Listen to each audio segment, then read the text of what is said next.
नमस्कार दोस्तों, स्वागत है आपका आज के इस न्यू सेशन में। तो आज हम डिस्कस करने वाले हैं ईवीएस की पेडागोजी, जो कि आपके जितने भी टीचिंग एग्ज़ाम्स होते हैं जहाँ पे ईवीएस की पेडागोजी पूछता है, तो उन सभी टीचिंग्स एग्ज़ाम्स के लिए इम्पोर्टेंट होने वाली है।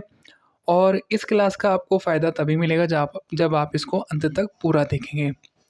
तो चलिए अपनी क्लास को शुरुआत करते हैं। पहला क्वेश्चन है आज का, बोलता है पर्यावरण पर्यावरण अध्ययन की पाठ्य पुस्तकों में विभिन्न प्रकरणों में एक खंड करके देखो को शामिल किया गया है, जिसका उद्देश्य है। तो जो आपकी पर्यावरण की जो पाठ्य पुस्तक है, अध्ययन की जो पुस्तक है, तो उसमें एक खंड शामिल किया गया है जिसका नाम है करके देखो। यानी कि आपको करके होगा, मतलब यानी कि आपको करके देखना होगा, तभी आप सीख पाओगे। तो इसका क्या मतलब, इसका क्या उद्देश्य है, क्या पर्पज़ है जो ये दिया गया है। तो इसका जो पर्पज़ है वो है प्रत्यक्ष हस्तपरक अनुभव उपलब्ध कराना। जब बच्चा किसी भी कार्य को खुद करके देखेगा, तो वो क्या होगा, वो खुद खुद से अनुभव करके उस चीज़ को ज़्यादा सीखेगा। ठीक है। उसके मुकाबले अगर कोई दूसरा करे और वो उसको देखता रहे, तो उस चीज़ से ज़्यादा अच्छा होगा कि वो जब खुद करेगा उस चीज़ को, तो वो वहाँ से ज़्यादा सीखेगा। तो यही वाली बात यहाँ पे बताई गई है। आगे चलते हैं। बोलता है पर्यावरण अध्ययन में एक अच्छे दत्त कार्य का मुख्य लक्ष्य होना चाहिए। तो एक अच्छे दत्त कार्य का जो मेन पर्पस है वो क्या होता है, उसका होता है अधिगम विस्तार के अवसर उपलब्ध कराना, जिससे लर्निंग को और ज़्यादा विस्तार मिल सके, तो उस चीज़ को और अच्छा किया जा सके अधिगम को। तो ये होता है इसका दत्त कार्य का मुख्य लक्ष्य। आगे चलते हैं।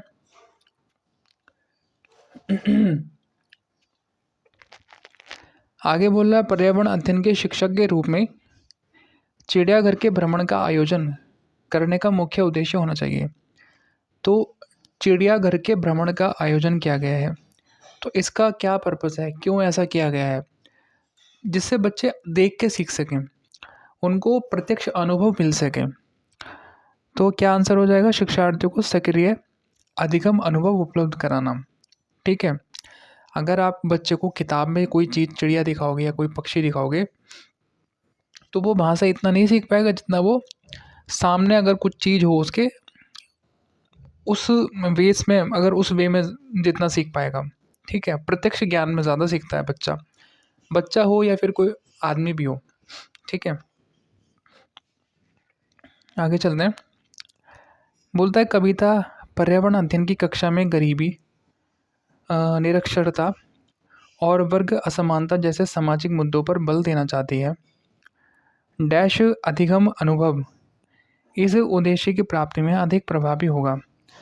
तो कक्षा में गरीबी की बात कर रहे हैं, और निरक्षरता और वर्ग असमानता यानी कि ऊंच नीच जात पात, तो ये जो सामाजिक मुद्दे हैं इन पर बल देना चाहती है। ठीक है। तो इस अधिगम के अनुभव के उद्देश्य की प्राप्ति के लिए क्या ऐसी चीज़ें जो ज़्यादा इफ़ेक्टिव होगी बच्चों के लिए।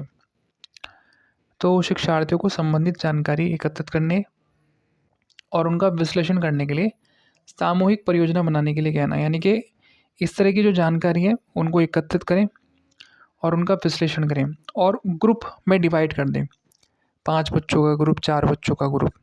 ठीक है। सामूहिक परियोजना लेने के लिए कहना, तो यहाँ पे बच्चा इन चीज़ों को ज़्यादा अनुभव कर पाएगा और ये ज़्यादा इफ़ेक्टिव भी होगा। आगे चलते हैं। बोलता है राष्ट्रीय पाठ्यचर्या की रूपरेखा 2005 प्राथमिक स्तर पर पर्यावरण अध्ययन शिक्षण का प्रमुख उद्देश्य होना चाहिए।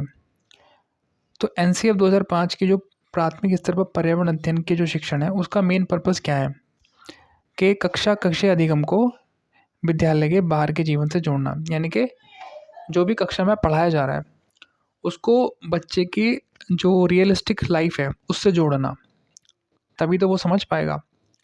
ठीक है। बोलता है प्राथमिक स्तर पर पर्यावरण अध्ययन की पाठ्यचर्या की आवश्यकता के अनुरूप नहीं है, तो क्या है, उसे काम की दुनिया में प्रवेश के लिए शिक्षार्थियों को ज्ञान एवं कौशल से लैस करना चाहिए। तो ये इसका क्या हो जाएगा, ये आवश्यकता के अनुरूप नहीं होगा।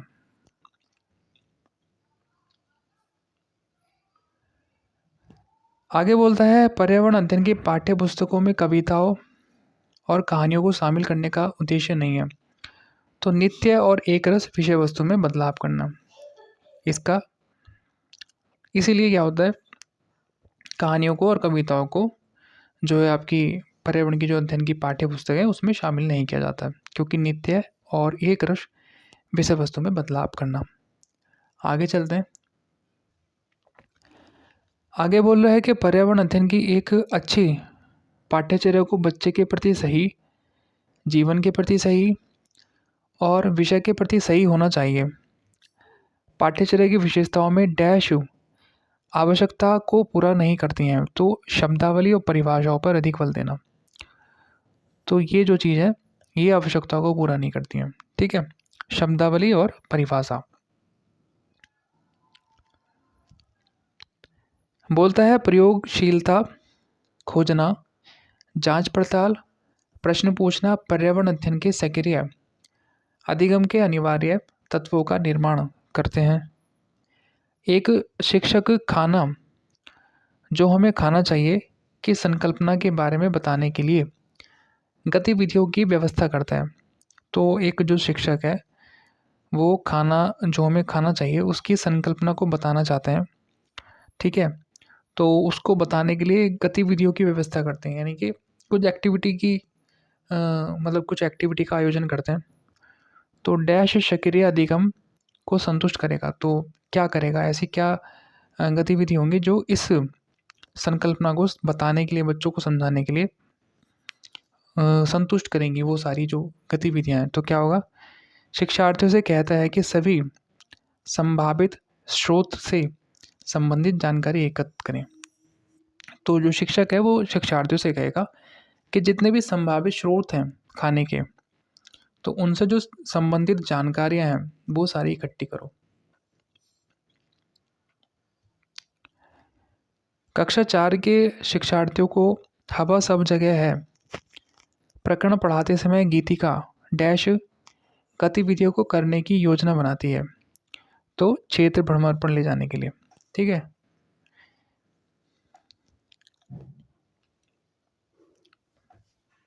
आगे बोलता पर्यावरण अध्ययन की कक्षा में संकल्पनाओं को स्पष्ट करने के लिए कविताओं और कहानी कथन का प्रयोग करना डैश सहायता करता है। तो ये करता है स्थानीय एवं वैश्विक स्तर पर संसार की प्रकृति को खोजने और कल्पना करने की योग्यता को बढ़ावा देने में, ठीक है। तो जो आपके स्थानीय है यानी कि लोकल की बात कर रहे हैं, और जो वैश्विक स्तर है उस पर संसार की प्रकृति को खोज करने और कल्पना की योग्यता को बढ़ावा देने के लिए, ठीक है, उसमें सहायता करता है कविता और कहानी का प्रयोग। इमेजिनेशन बढ़ती है बच्चों की बेसिकली। सीमा प्रत्येक पाठ को रटकर तुरंत सीख लेती है, जबकि लीना चर्चा एवं ब्रेनस्टॉर्मिंग के बाद प्रत्येक पाठ को समझती है। तो सीमा ने क्या करा, रट लेती है किसी भी चीज़ को और उस चीज़ को समझ लेती है, लेकिन लीना क्या करती है, उस पर चर्चा करेगी और ब्रेनस्टॉर्मिंग के द्वारा उस चीज़ को समझेगी, ठीक है। ये रटने पे काम करती है, समझने पे काम करती है। तो बोलता है यह डैश के विकासात्मक सिद्धांत की ओर एक संकेत करता है। तो इंडिविजुअल डिफरेंसेस की, यानी कि व्यक्तिगत विभिन्नताओं की, सब एक जैसे नहीं होते, सबका सोचने का नज़रिया अलग होता है, सबका काम करने का तरीका अलग होता है, सबको चीज़ों को देखने का और उनको याद करने का तरीका अलग होता है। तो यहाँ पे सीमा का जो सीखना है, मतलब किसी भी चीज़ को सीखना, वो रट के कर लेती है और ये चर्चा और ब्रेनस्टॉर्मिंग के द्वारा सीखती है। तो व्यक्तिगत विभिन्नता। तो ये थी आज की हमारी छोटी सी क्लास, और आई होप आपको ये क्लास पसंद आई होगी। और अगर आपको ये क्लास पसंद आई है तो वीडियो को लाइक कर दें, कुछ अगर दिक्कत आई हो कहीं तो कमेंट में पूछ लें और चैनल को सब्सक्राइब कर लें।